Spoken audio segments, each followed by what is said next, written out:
Neat paper leak కోసం జరిగే ప్రొటెస్ట్కి నేను సపోర్ట్ చేస్తాను, బట్ అది నీట్ పేపర్ లీక్ కోసం అయితేనే సపోర్ట్ చేస్తాను. And government should have talk about this and government should have take responsibility and accountability.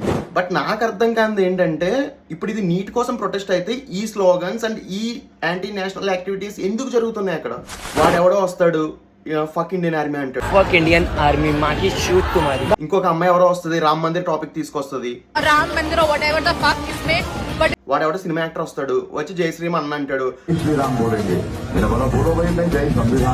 ఇంకొక ఎంపీ ఉంటాడు, అతను వచ్చి అయితే బంగ్లాదేశ్ నేపాల్ చేసేస్తాం ఇండియన్ అంటాడు. वो बांग्लादेशी की तरह या किसी और मुल्क की तरह असाइलम लेके कहीं और भाग जाओगे. ఇంకో ఆమె ఎవరో ఉంటది, వచ్చి అల్లా స్లోగన్స్ పాడి नाम रहेगा अल्लाह का. कि भारत हमारी माता है, तो ये बात ढूंढ रहे हैं, अब ये बात ढूंढ रहे हैं.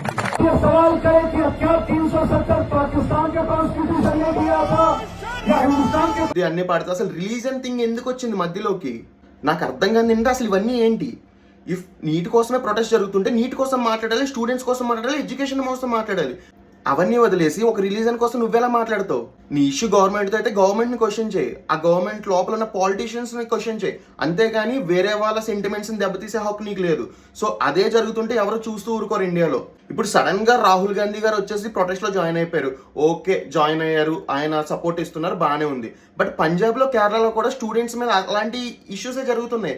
అక్కడ ఎందుకు ఈయన మాట్లాడరు? అక్కడ ఉన్నది కాంగ్రెస్ గవర్నమెంటే కదా, పోనీ అక్కడ బీజేపీ లేదు, అదర్ గవర్నమెంట్స్ కూడా లేవు. Why he is not questioning them? జై భారత్, జై హింద్.